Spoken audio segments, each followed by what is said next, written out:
يا ربنا اعترفنا بأننا اقترفنا وآننا أسرفنا على لظى أسرفنا.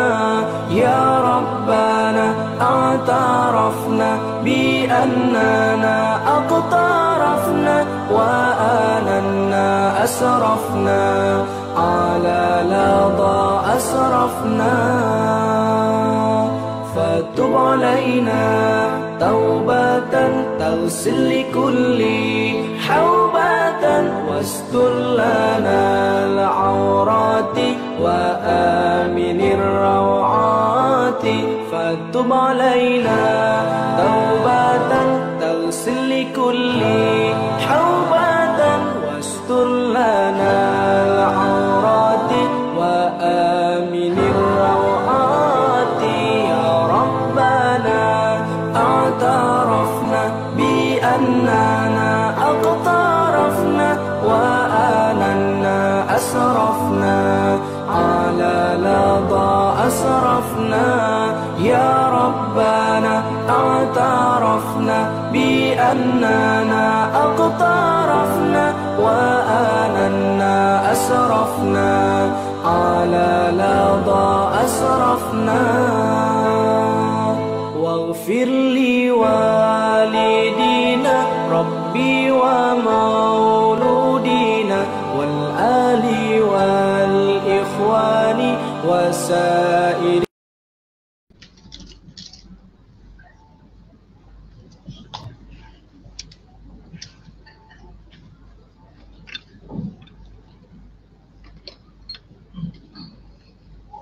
بسم الله الرحمن الرحيم.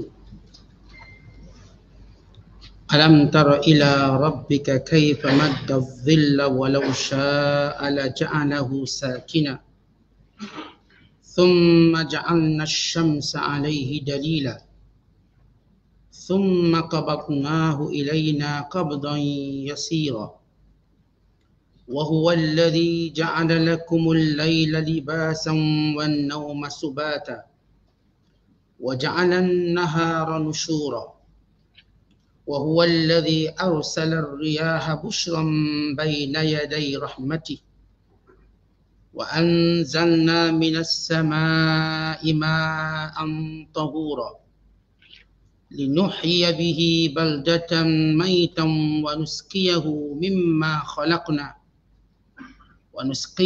مما خلقنا أنعاما وأناسيا كثيرا ولقد صرفناه بينهم ليذكروا فأبى أكثر الناس إلا كفورا ولو شئنا لبعثنا في كل قرية نذيرا فلا تطع الكافرين وجاهدهم به جهادا كبيرا وهو الذي مرج البحرين هذا عذب فرات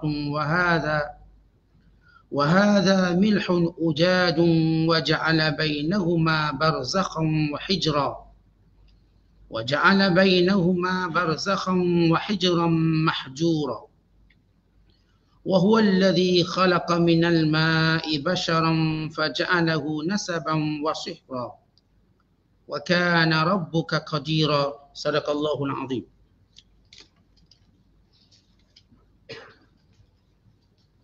Tidakkah engkau melihat kekuasaan Tuhanmu?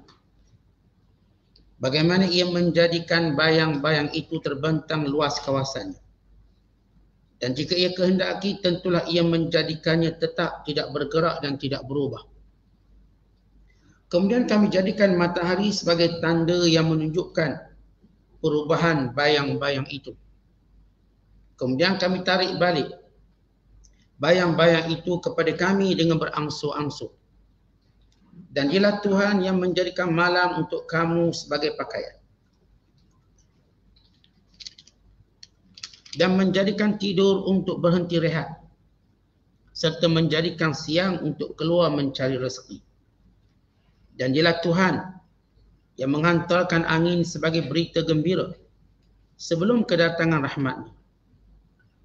Dan kami menurunkan dari langit air yang bersih suci untuk kami hidupkan dengan air itu bumi yang mati, serta memberi minum air itu kepada sebahagian dari makhluk-makhluk kami, khasnya binatang ternak yang banyak dan manusia yang ramai.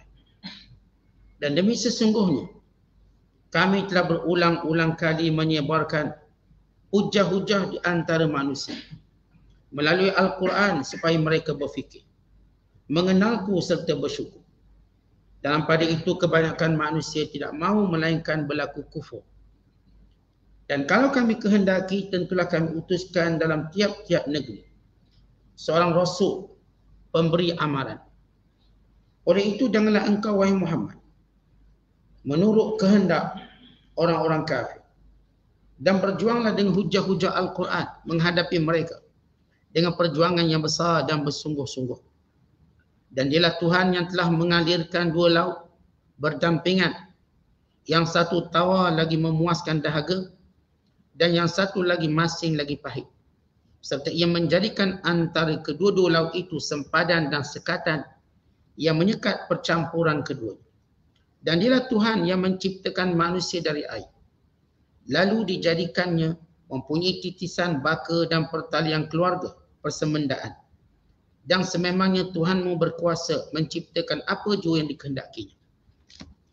Masih lagi kita berada dalam penafsiran Suratul Furqan, surah yang ke-25 pada juzuk yang ke-19 bermula ayat 45 sehingga ayat 54. Ayat-ayat yang kita bacakan ini menjelaskan dan menceritakan 5 dalil akan kewujudan Allah, keesaannya dan kekuasaannya. Bahkan ayat-ayat yang kita bacakan ini merupakan dalil yang jelas, nyata, terang benderang di dalam menceritakan dan menjelaskan apa yang dibawa oleh Nabi SAW tentang kematian dan kebangkitan semula, tentang penghisaban dan pertanggungjawaban manusia. Maka Allah SWT menyebut 5 dalil utama yang dapat dilihat dengan mudah, diperhatikan dengan senang oleh siapa pun di kalangan manusia. Wa imma orang itu badui di pedalaman ataupun orang bandar, orang yang terpelajar ataupun orang biasa. Kerana Allah Ta'ala bila menunjukkan kekuasaannya, maka ia satu kekuasaan yang jelas. Bukan kekuasaan yang perlu kita fikir panjang, perlu analisis atau sebagainya. Bagi menunjukkan kekuasaan Allah itu dapat dilihat secara fitrah dengan mudah. Maka Allah Ta'ala menyatakan, alam tara ila, tidakkah engkau melihat? Perkataan tidakkah engkau melihat di sini, setengah ulama menyatakan tidakkah engkau memerhatikan dengan hati kamu? Dan setengah ulama menyatakan tidakkah engkau berfikir dengan hati kamu? Kerana manusia dia ada dua kecenderungan itu, melihat dan berfikir. Apa yang dilihat menjadikan dia berfikir, dan apa yang dia berfikir menjadikan dia ingin melihat dan mengulangi penglihatannya. Itu watak manusia. Maka kata Allah, alam tara ila, tidakkah engkau melihat ila rabbika, kepada kekuasaan Tuhan. Ya, ini kuasa Allah. Kaifa madda dhil, bagaimana Allah menjadikan bayang itu ada. Dalam ayat ini menceritakan antara makhluk yang Allah ciptakan ialah bayang. Dan bayang ini dapat diketahui wujudnya bila ada matahari. Kalau sekiranya tak ada matahari, maka tak akan nampak bayang ini. Ini antara makhluk Allah. Ada makhluk Allah, kena ada sesuatu yang ni, maka ditunjuk wujud yang ni. Kalau tak ada yang tu, maka tak nampak yang ni. Ada makhluk Allah yang kita nampak terang terus, jelas terus. Ada makhluk Allah yang saya katakan kita tak boleh lihat, melainkan dia berlaku sesuatu, kejadian baru nampak benda. Antara makhluk Allah tu namanya bayang. Disebut dalam bahasa zillun. Baik, bayang merupakan satu nikmat, teduhan waktu panas terik. Bayang merupakan satu nikmat bagi orang yang berada di negeri-negeri panas, di padang-padang pasir, di padang-padang batu. Di negeri yang panas terik, semua manusia akan cari bayang untuk berteduh, untuk berlindung. Wahai bayang yang berada di bawah pokok, bangunan, bumbung-bumbung atau gunung-gunung. Kerana kita tahu bila matahari mengeluarkan cahaya, maka sebarang objek yang menghalang pergerakan cahaya matahari membentuk cahaya, membentuk bayang.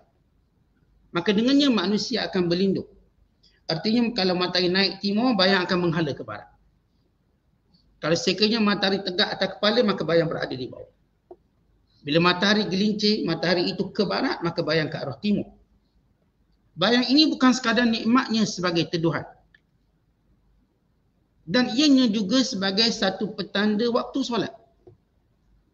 Kita tahu, kita nak tahu waktu zuhur macam mana. Kalau kita berdiri, daripada bayang kita tahu mana arah timur dan barat.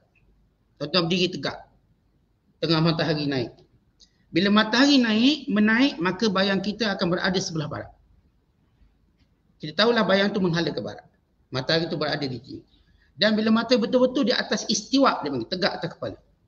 Maka bayang itu berada di bawah kaki kita. Duduk bawah. Dan bila mana mata itu gelincir, dipanggil zawal. Gelincir sedikit. Menuju ke arah barat untuk terbenam, maka bayang mula terbentuk ke arah timur, menandakan waktu zuhur. Maka kita tahu bahawa matahari sudah pun gelincir. Kerana bayang kita sudah mengarah ke arah timur. Itu maksud waktu zuhur. Bila bayang itu sama dengan objek yang ada, itu menandakan bahawa masuk ataupun tamatnya waktu zuhur. Dan dia lebih sikit, maksudnya masuk waktu asar. Maka zuhur dan asar antara waktu solat yang diketahui melalui bayang. Adapun subuh diketahui melalui fajar. Cahaya fajar. Fajar sadiq. Adapun maghrib diketahui melalui, dipanggil syafaqul ahmar. Cahaya kemerahan dek kesan tenggelam matahari. Dan adapun isyak diketahui bila hilang warna merah di langit. Maka itu isyak. Menunjukkan bagaimana, ni belum kita cerita jam ada. Bagaimana dengan bayang tadi menentukan waktu solat. Bukan menentukan waktu. Sebagaimana matahari. Ini dari sudut bagaimana bayang itu tadi berfungsi secara ataupun menentukan waktu solat. Dengan mudah. Bahkan orang dulu bila dibuat jam berdasarkan bayang tadi. Maka tercipta jam yang pertama. Sebelum tuan-tuan pakai jam yang hari ni. Tercipta jam pertama ialah jam matahari. Yang kita zaman kita belajar mukaddimah ilmu falak, kita akan buat jam matahari. Tahun ni pukul berapa melalui jam matahari. Siapa pun yang belajar ilmu falak dia tahu benda mukaddimah dia. Tahu pukul berapa tanpa ada jam.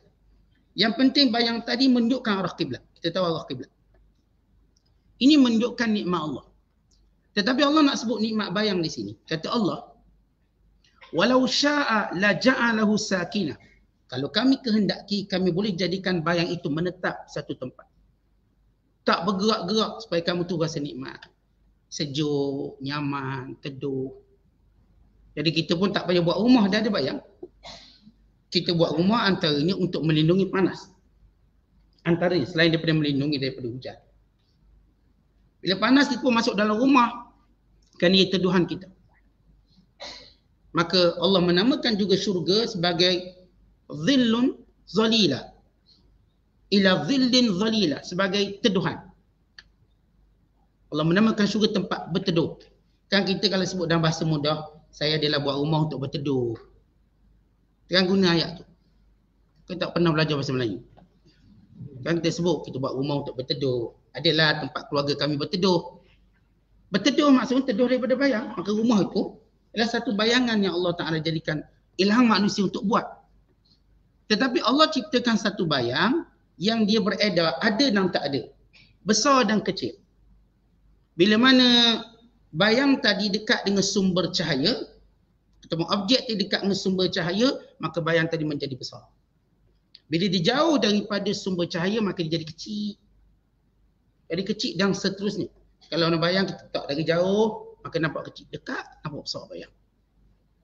Maka ini semua, bukankah satu benda yang menarik? Kita tengok bayang kecil, bayang besar. Bukankah ini satu benda yang menarik?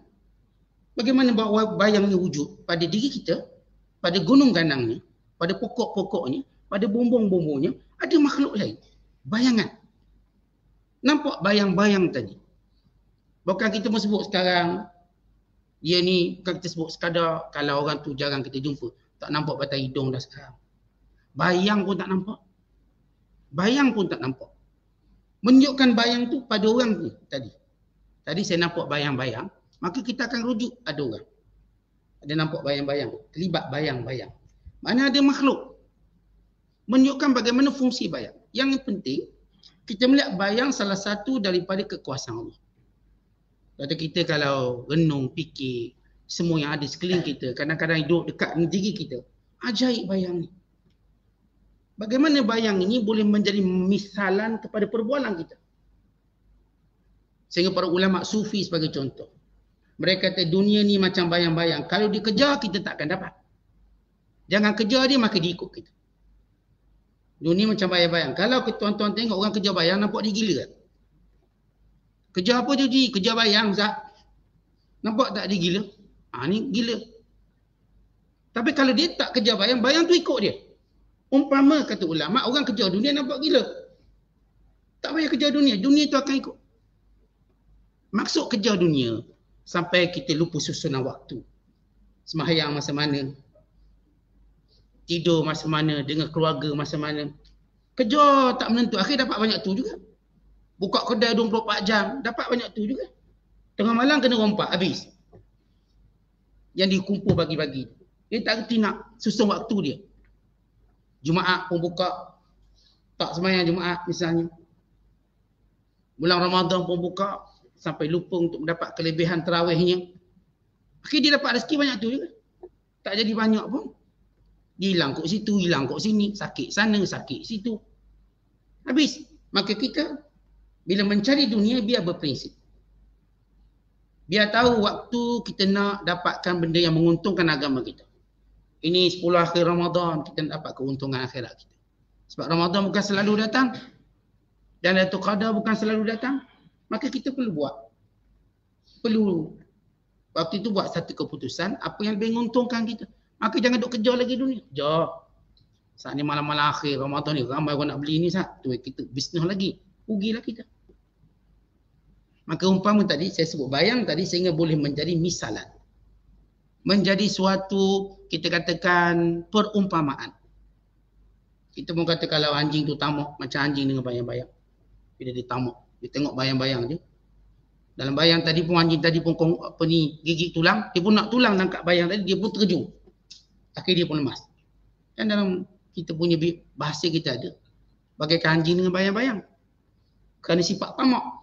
Lihat bayang. Salah satu daripada rahmat Allah.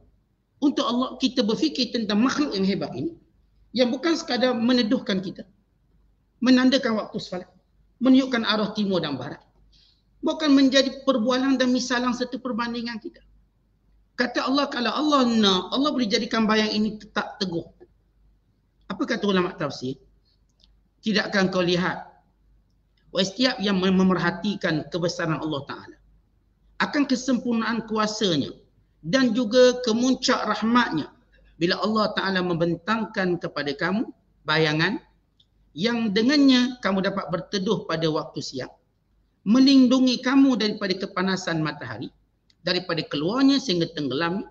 Allah boleh jadikan ia tetap menetap tanpa berubah panjang dan pendek. Allah boleh jadikan bayang itu tetap tak panjang, tak pendek, tak besar, tak kecil, tetap terus. Yang sekarang kita tengok bayang itu berubah-ubah, kecil, pendek, panjang, berdasarkan kepada pergerakan matahari. Dia gerak sampai dia turun tadi. Berdasarkan pergerakan. Allah boleh jadikan bayang itu satu bentuk je. Besar terus, panjang tu. Tapi Allah jadikan pelbagai. Menunjukkan kekuasaan, bagaimana Allah menguasainya. Allah menguruskan bayang tadi, kecil besar tadi. Dan dia tidak terjadi dengan sendirinya.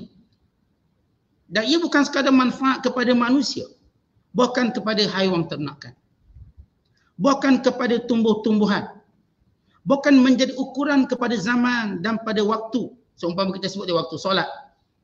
Bukan menunjukkan ke arah-arah timur dan barat. Dan juga menunjukkan akan keindahan dunia ini. Dunia ini indah sebab bayang-bayang. Cantik. Tetapi binatang pun, dia pun cari teduhan bayang-bayang. Mana teduh cari? Binatang.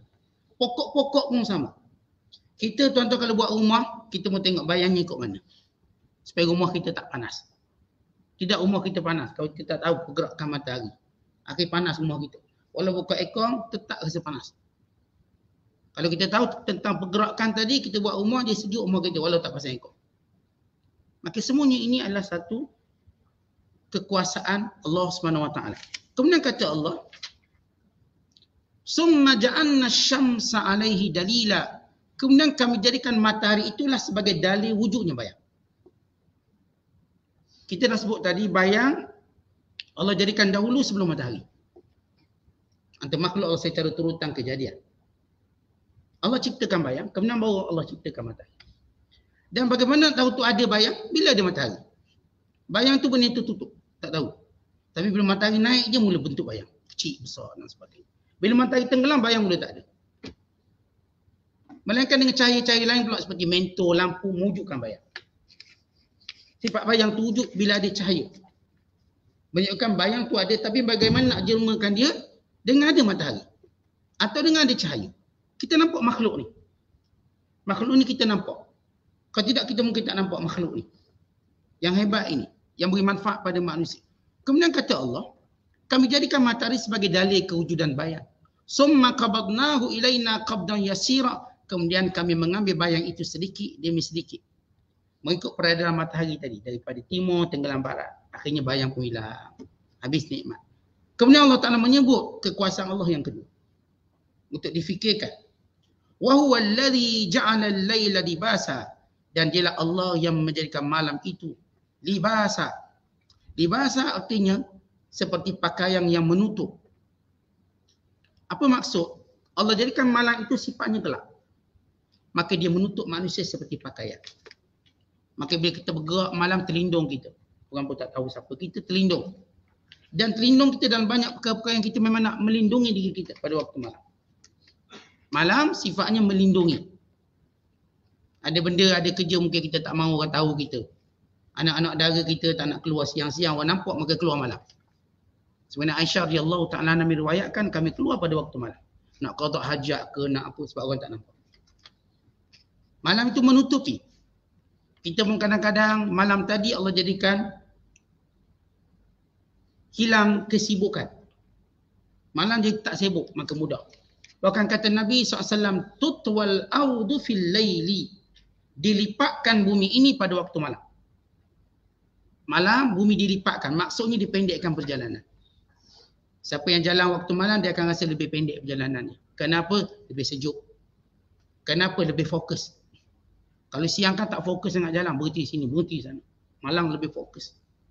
Dan malam juga menjadikan jalan yang tak sibuk, maka boleh bergerak lebih cepat, lebih laju. Dan kita tahu Nabi SAW bila dia bermusafir, Nabi suka bergerak pada dua waktu.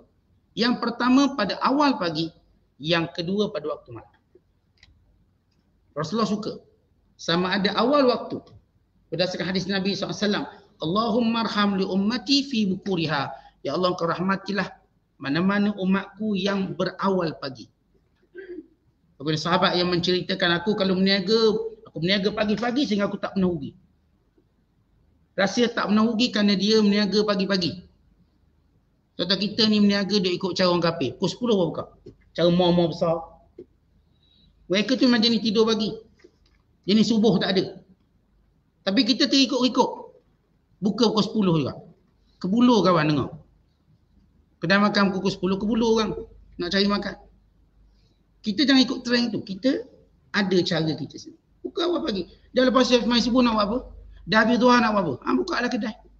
Teruslah bisnes ada berkat. Tapi kita dah ikut trend. Pukul 10 buka. Trend kita. Budaya meniaga cara tu bukan budaya orang Islam. Bukan budaya. Kalau melainkan saat kita memang sewa kat mall ni terikat dengan undang-undang. Kalau buka awal kena denda RM100. Tak boleh. Kita terikat. Itu lain lah. Saya kata kalau kita boleh buka sendiri. Kita kedai sendiri. Maka jangan ikut cara mazhab pukul 10 pagi. Jangan ikut mazhab tu. Ramai orang keluar cari makan pagi-pagi. Orang kerja dan sebagainya. Tuan-tuan tengok orang kerja Singapura. Jual nasi lemak je tepi jalan. Laku. 300, 400 bungkus hari. Pagi dia berniaga. Untung dia.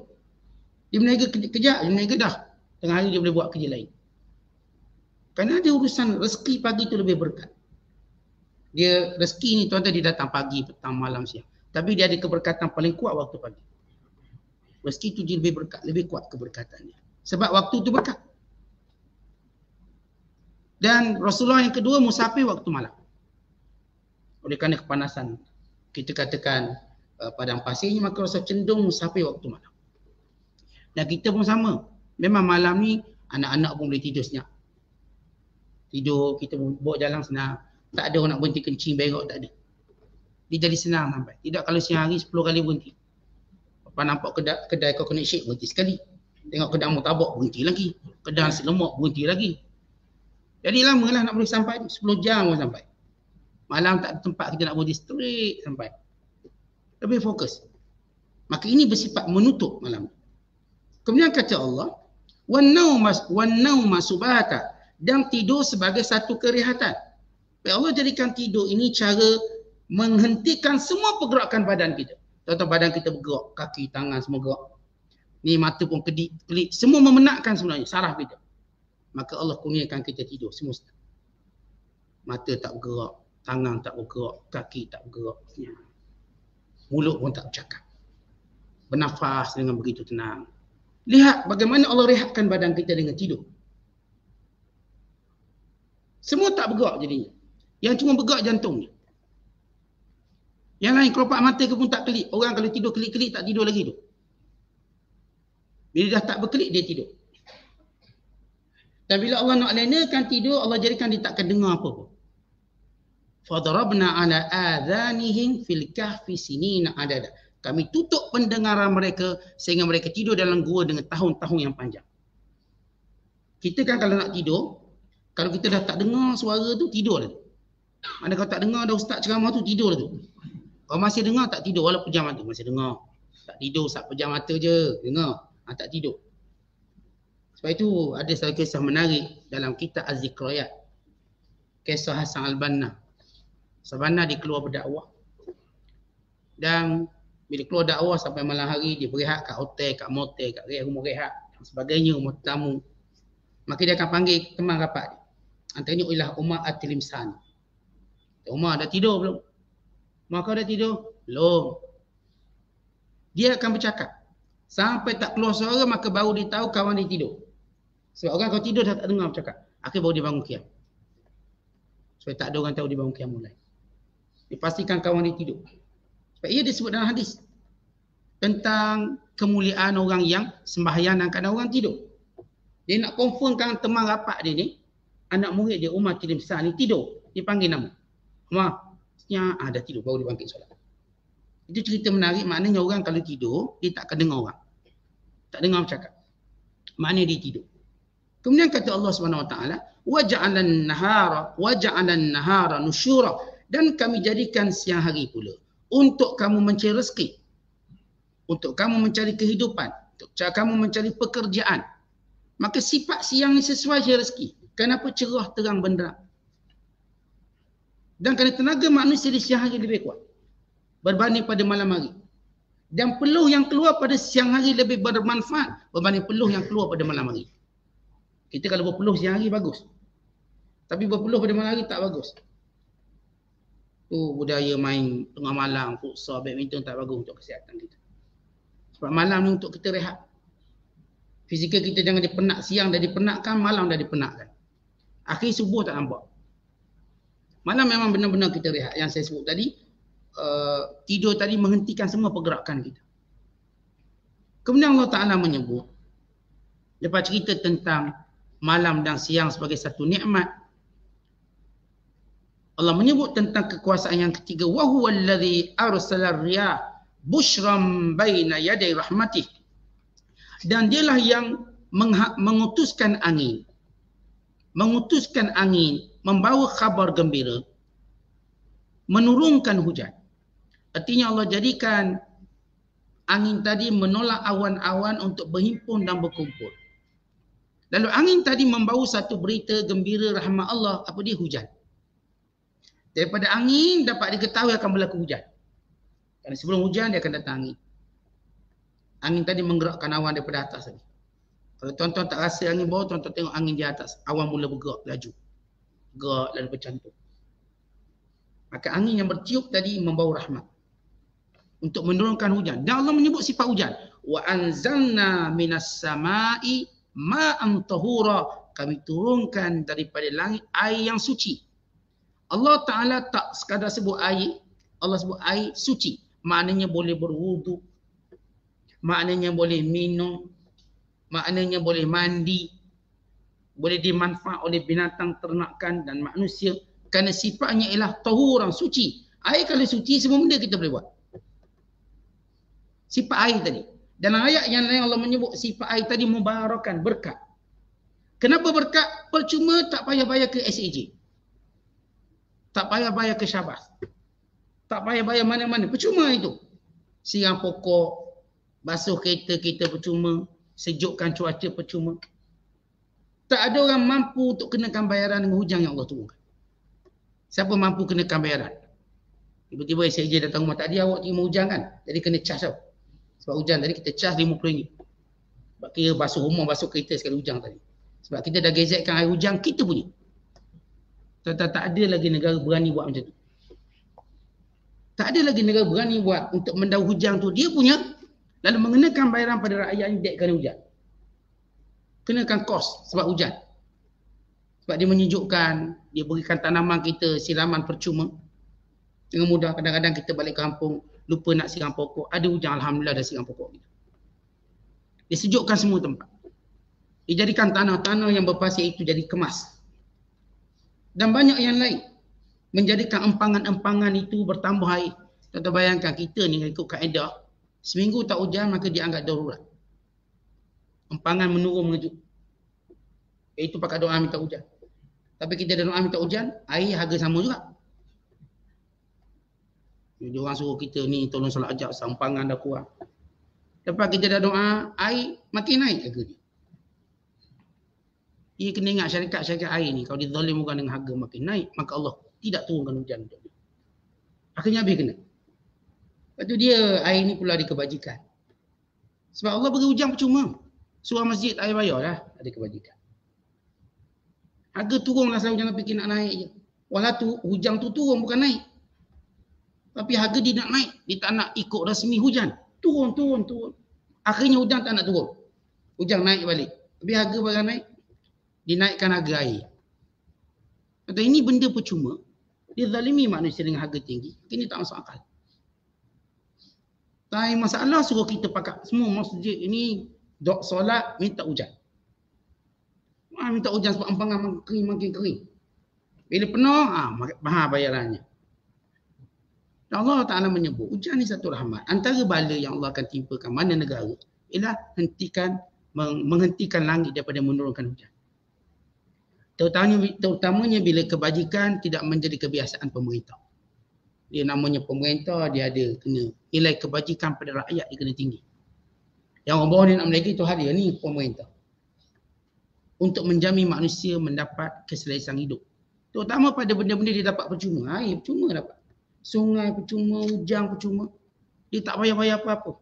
Akhirnya sebab hujan turun penuh dam ataupun empangan. Mana dia dapat penuh air tu? Dia buat apa? Hujan turun. Rahmat Allah Ta'ala pada kita semua. Sejuk cuaca dunia dan negara sebab hujan turun. Yang Allah turunkan secara percuma. Tiba manusia yang dapat percuma ini cuba niagakan nikmat Allah dengan cara zalim. Dan menghalang orang tertentu sehingga ada orang tak mampu bayar air dan sebagainya. Ini satu benda yang perlu difikirkan oleh orang yang dapat nikmat percuma ni. Dan Allah menyebut fungsi hujan. Linuhyiya bihi baldatan maita. Untuk kami hidupkan dengan hujan tadi negeri yang gersang, negeri yang mati. Artinya pohon-pohon dah tak hidup kerana kering. Bukan, pohon-pohon ini menunggu hujan. Tanah-tanah gersang menunggu hujan. Tiba-tiba turun hujan menyuburkan mereka. Maka Allah menyebut antaranya ialah linuhyiya bihi baldatan maita. Wa nusqiyahu, dan untuk kami jadikan hujan ini sumber minuman mimma khalaqna, yang kami makhluk, yang kami ciptakan, an'aman, binatang-binatang ternakan, wa anasiya, dan manusia-manusia kathiran, banyak. Baik, kenapa Allah Ta'ala tak sebut burung, sebut an'aman, tak sebut binatang-binatang liar semua, yang lain, singa. Sebab perkataan an'am semua binatang berkaki empat. Kambing, lembu, unta, kerbau yang dibolehkan kita korban. Kerana binatang-binatang ini lebih berhajat pada air berbanding binatang lain. Burung dia tak minum banyak. Tuan-tuan pernah tengok burung minum air? Banyak mana dia minum? Dengan paruh dia. Sikit je dia minum. Sama juga harimau. Singa dia tak minum banyak. Dia jilat keluar macam kita makan aiskrim je. Kita makan aiskrim, dia jilat sikit habis. Tapi binatang ternakkan kita minum air banyak. Unta kalau minum air, berapa gelen dia minum? Jumlah yang banyak. Sumber yang utama. Dan kenapa Allah mulakan dengan binatang baru manusia? Kerana binatang ini tak punya kemampuan untuk memperoleh air seperti manusia. Manusia dia ada cara dia boleh simpan dalam tangki. Kita pun boleh buat macam-macam lah supaya sumber air korek-korek telaga. Binatang-binatang ni dia benar-benar mengharapkan hujan. Dan sumber air semula jadi tadi. Dia tak kerti korek telaga. Tuan-tuan pernah tengok binatang ada korek telaga? Dia korek telaga ke, ataupun dia pergi kat SAJ minta pasang air ke, dia tak reti. Manusia ni pandai. Manusia cari tangki 3,000 liter simpan air. Cari tangki 20,000 liter simpan air. Binatang tak reti simpan air. Kerana itu Allah mulakan dengan binatang kerana hajat dia melebihi. Dan caranya terhad untuk mendapatkan air berbanding manusia. Kemudian Allah menyebut perkataan secara nakirah. An'am bukan al-an'am. An'aman. Untuk menunjukkan semua binatang ini tanpa kira siapa. Binatang yang ternak oleh orang kaya ke orang miskin semua dapat. Sumber ini. Sebab hujan datang, dia akan menimpahi ataupun mengenai semua. Kena semua tempat. Tanpa membezakan siapa. Orang ni kaya ke, orang ni miskin ke, ni binatang biasa ke, luar biasa ke, binatang komersial ke, hujan tu kena semua. Akan menunjukkan umum nikmat Allah SWT. Kemudian Allah menyatakan walaqad sarrafnahu bainahum liyadhakkaru. Maka kami telah ratakan hujan-hujan ini ke tempat-tempat yang kami kehendaki. Liyadhakkaru, untuk mereka melihat kemurahan Allah Taala. Kadang-kadang hujan kawasan ni, kadang-kadang hujan kawasan ni Allah ratakan, Allah bagi-bagikan. Tempat mana yang patut kena hujan? Tempoh mana dia kena hujan? Kadar mana dia kena hujan? Maka setiap tempat kena hujannya, setiap kawasan ada hujannya. Timurnya, baratnya, utaranya, selatannya. Maka Allah sarrafna. Sehingga ulama kata maksud sarrafnahu bainahum, demikian kami terangkan tanda-tanda kebesaran Allah. Sehingga ulama tafsir menyatakan perkataan sarrafnahu bainahum, demikian kami agih-agihkan hujan, rezeki hujan pada manusia. Supaya mereka melihat kekuasaan Allah. Fa'aba aktsarun nasi illa kufura. Tapi banyak manusia tidak mau berfikir sehingga mereka terus menjadi kufur akan nikmat Allah Ta'ala. Bahkan kadang-kadang mereka menganggap hujan tu mereka yang buat. Dalam hadis, satu hari, bila mana hujan pada malam hari, lalu Nabi SAW sembang dengan sahabat. Semalam hujan, kesan hujan masih ada sampai siang hari. Basah bumi. Nabi kata, atadruna madza qala rabbukum? Apakah kamu tahu apa yang Allah, Tuhan bicara? Apakah kamu tahu apa yang Allah bicara? Kata sahabat, Allah wa rasuluhu a'lam. Allah dan Rasul lebih mengetahui. Kata Nabi SAW, asbaha min ibadi mu'minun bi wa kafir. Setiap pagi, ada hamba-Ku yang beriman, ada hamba-Ku yang kafir. Setiap pagi. Hamba-hamba-Ku berpagi-pagi, ada yang beriman, ada yang kafir. Fa'amman man qala, yang beriman itu kata Allah Ta'ala, Rasulullah kata, Allah berkata, yang beriman itu, mutirna bifadlillah wa rahmatihi. Hujan semalam ialah kurniaan Allah, rahmat Allah semalam hujan tu. Maka ini orang beriman. Fadzalika mu'min bi. Inilah orang beriman denganku. Wa kafirun bil kaukab, dan kafir dengan bintang. Ada pun orang kafir dia kata kita ni dapat hujan kerana bintang tu bintang ni. Merujuk pada bintang-bintang tertentu sebab turunkan hujan. Sebab ada bintang ni tu hujan. Maka bintang itulah penyebab hujan, pemberi hujan. Maka ini kafir kepadaku dan beriman pada bintang. Sebab orang jahiliah, mereka menilai hujan tak hujan melihat kepada bintang. Lalu mereka melihat taksir kesan bintang itulah penyebab pada hujan. Tapi kita orang beriman, kita tahu tentang kesan, tapi kita tidak menjadikan ini sebagai i'tikad. Hatta kita melihat ada kadang waktu gelap langit tapi tak hujan. Kadang cerah langit tapi hujan. Yang kita sebut hujan panas. Nampak cerah tiba-tiba tu hujan. Mana? Asal mana? Tiba-tiba hujan. Tanda itu bukan menjadi suatu benda yang hakiki. Tapi orang kafir, Dia mengambil kira kesan atau dia mengambil kira benda yang memberi kesan secara mutlak. Dengan melupakan rahmat Allah. Orang beriman apa pun berlaku. Baik hujan, baik panas. Apa berlaku semua kita tahu ini kurnia Allah. Ini kekuasaan Allah. Ini Allah tentukan. Orang kafir tak dikira bintang tu, bintang ni. Ramalannya merujuk kepada alam. Bukan kepada Allah yang berkuasa. Maka orang beriman melihat apa pun kejadian, puncanya ataupun ia daripada Allah SWT. Tapi orang kafir dia akan melihat pada sebab-sebab lain. Sebab itu dia tak pernah percaya kepada Allah yang mendatangkan ujian ini. Dia kata ini sebenarnya bencana alam. Sebab alam marah kat kita. Dia tak kata Allah marah. Alam mungkin marah kat kita sebab itu banjir. Dia lupa Allah yang marah bukan alam. Maka alam mengikut perintah Allah. Sebab itu bila satu ketika bumi Madinah bergoyang, bergegar. Lalu Umar Al-Khattab berkata, ini adalah kerana ada yang buat maksiat di Madinah. Demi Allah, kalau bumi ini bergoyang lagi, aku akan tinggalkan Madinah. Ni, kalangan kamu ada buat maksiat. Sehingga bumi ini bergoyang. Bergoncang. Kenapa? Bumi ini mengikut perintah Allah. Supaya kita ketahui bila berlaku musibah, itu tanda dosa. Dan kita patut mohon ampun. Sebab itu bila hujan tak ada, kita solat istisqa. Mohon ampun pada Allah. Keluar dengan pakaian paling buruk. Keluar dengan sedih, keluar dengan berpuasa, keluar bawa anak, isteri, bawa binatang ternakan sekali. Kerana efeknya pada semua. Dan berhimpun bukan di masjid, di padang luas.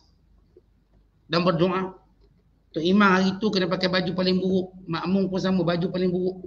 Muka kena sedih. Dia tak boleh muka happy-happy sambil selfie. Tak boleh. Ini kaedah minta hujan. Kerana ini musibah. Ini disebabkan dosa. Dan dimulakan dengan istighfar.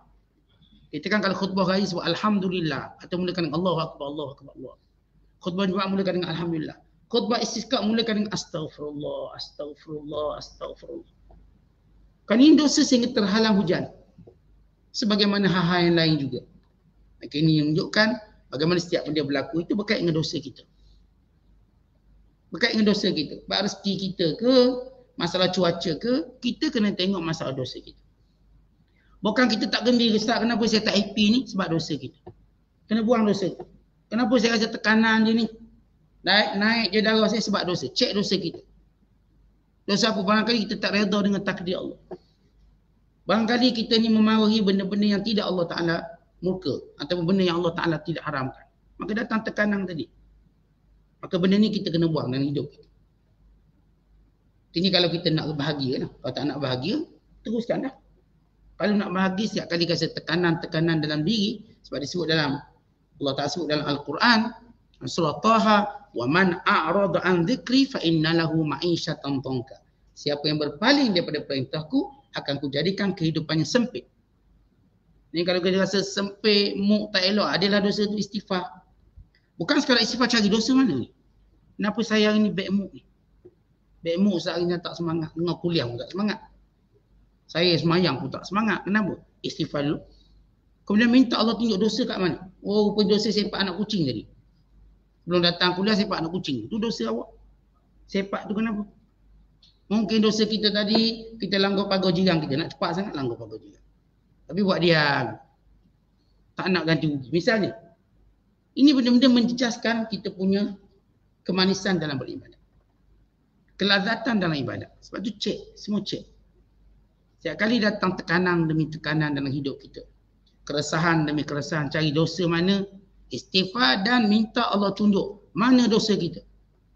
Dosa kita kat mana. Kata kita ni memang ego. Tak apalah sedih-sedih. Saya pandai lah buat. Kata orang ni masih tak ambil pengajaran dari Allah nak bagi.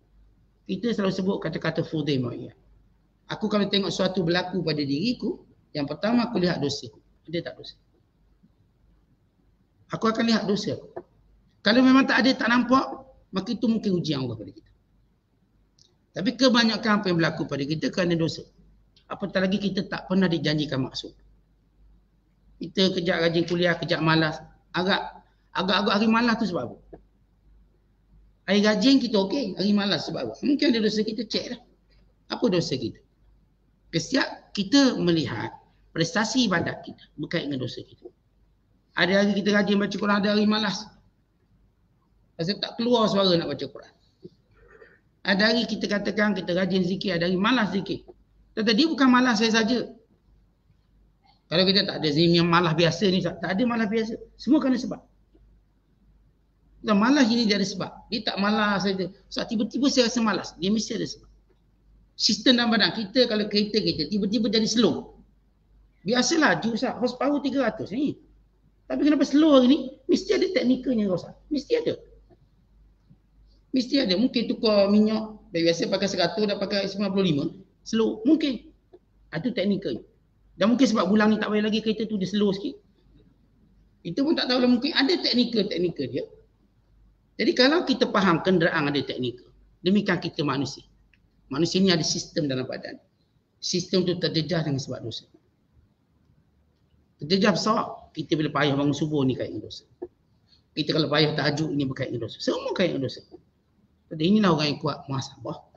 Bila dia sentiasa melihat dosa ni. Untuk dia istighfar. Kerana hamba Allah ini akan terus Allah uji sampailah dia jumpa Allah tak bawa dosa. Sebab kalau dia datang jumpa Allah bawa dosa, dia ada masalah.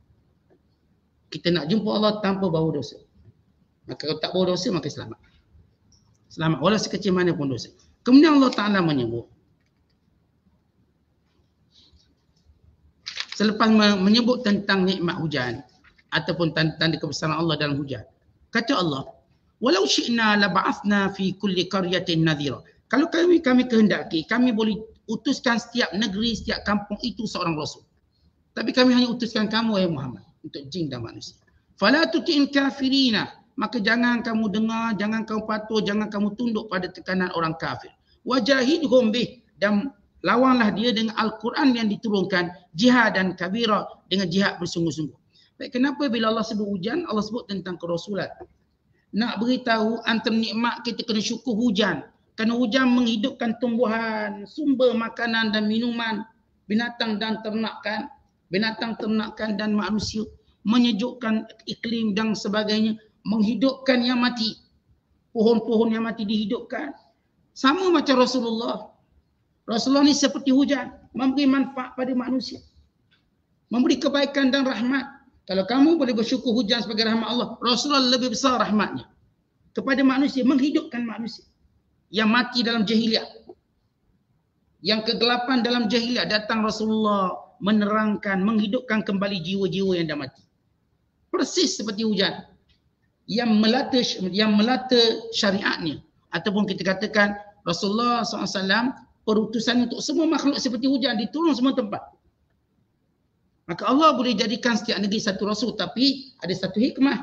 Allah jadikan Rasulullah sebagai Nabi penutup, Rasul penutup, untuk dijadikan satu-satunya Rasul kepada semua alam. Maka Allah bandingkan perutusan Rasulullah seperti hujan. Memberi keberkatan, memberi rahmat, menghidupkan manusia. Dan apa yang Rasul bawa juga seperti hujan. Sebab Nabi menceritakan tentang dihidupkan sebelum manusia. Sama seperti hujan. Bukankah dia menghidupkan semula pokok-pokok yang mati? Menumbuhkan benih-benih yang mati? Keluar? Maka persis benih yang sama. Kalau kamu melihat hujan, kamu dengan mudah percaya hari kebangkitan semula. Bagaimana fungsi hujan tersebut? Kemudian kata Allah, wa huwallazi marajal bahrain, dan di antara nikmat Allah yang keempat kepada manusia. Dan dialah Allah yang menjadikan laut dan sungai itu bercampur. Kita kalau tengok laut, sungai kan dia bercampur. Marajal bahrain, tapi berlainan sifat. Hadza azbun furat, ini tawa boleh minum. Azbun furat. Tawa, sungai tu sifatnya tawa. Boleh tu ambil manfaatnya. Wa hadza milhun ujash, ini pula masin dan pahit. Jadi kalau kita minum air laut kan masin, kemudian rasa pahit ujung. Tuan-tuan tak pernah minum air laut. Minum air laut ni Allah sebut milhun ujaj. Dia masin atau macam garang tu, dan kemudian pahit ujaj. Dia ikuti dengan pahit. Kalau tuan-tuan minum air laut, ni saya cerita pun teringat lagi minum air laut. Minum air laut. Ni biasa orang lemas minum air laut lah. Minum air laut rasa dia punya masin dia, kerana garamnya dan pahitnya. Pahitnya. Allah jadikan sungai dan laut bercantum. Tapi Allah jadikan antaranya itu ada satu sekatan yang kita tak nampak sekatan tadi. Sehingga setiap binatang baik sungai, baik laut tidak menyeberangi antara satu sama lain. Ya, seekor dua sesak tu adalah. Kadang-kadang buaya apa ni daripada sungai termasuk ke laut. Tapi dengan cepat dia patah balik. Sebab itu bukan alam dia. Ada ikan-ikan sungai masuk ke laut, ada. Kita tak nafikan ikan laut masuk ke sungai, mungkin ada. Tapi itu bukan kebiasaan. Macam kita lah ada orang ceroboh tanpa masuk pasport, ada. Ceroboh negeri orang tanpa pasport ada. Tapi itu bukan kebiasaan. Itu jadi menyorok-menyorok lah. Maka Allah Ta'ala ceritakan bagaimana sifat laut dan sungai ini bercantum, tapi sifat berbeza. Kemudian Allah jadikan di satu sekatan. Wa ja'ala bainahuma barzakhan wa hijran mahjura. Kami jadikan satu sekatan. Sekatan tadi tuan-tuan kita tak nampak jelas. Tapi ada sekatannya. Untuk menunjukkan bagaimana kekuasaan Allah menguruskannya. Laut dan sungai kita tengok dia bercantum macam satu je. Ini kuala, kawasan kuala sungai dengan laut bercantum. Nampak macam sama. Dua-dua sumber air. Dua-dua air. Tapi ada satu sekatan. Bukan sekadar sifat air tadi tak akan sama. Bukan binatang-binatang yang dalam juga tidak sama. Maka ini antara salah satu daripada nikmat Allah yang agung, yang hebat.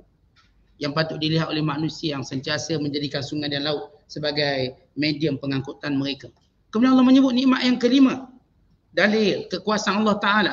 Wahuwallazi, dan dia Allah. Khalaqa minal ma', menjadikan daripada air, dan air mani. Basyara, manusia. Tuan-tuan lihatlah air mani. Apa sifat ada pada air mani? Setitis air mani. Tiba-tiba jadi orang macam kita. Berkepala, bertangan sempurna macam kita. Daripada air mani. Tentang kalau kita tengok air mani itu macam mana terbentuk manusia. Demikian kekuasaan. Air mani dengan busuknya.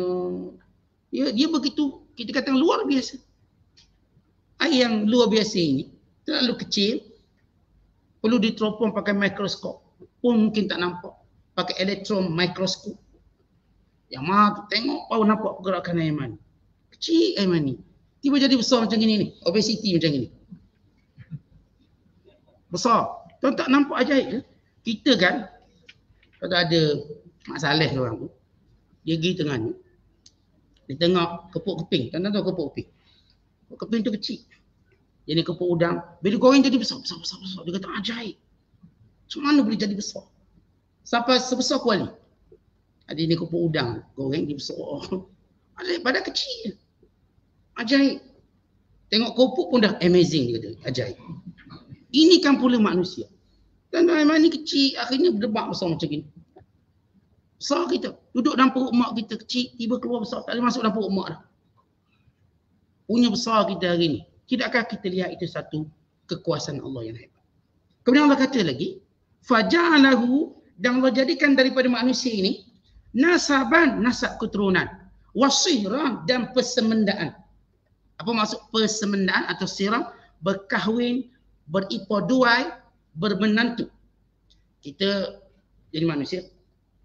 Kemudian kita pun ada nasab kita lah, adik-beradik kita ni nasab kita, pak saudara. Lahir je kita dah tahu siapa nasab kita. Ni abang kita, ni kakak kita, ni pak saudara kita, ni atuk kita.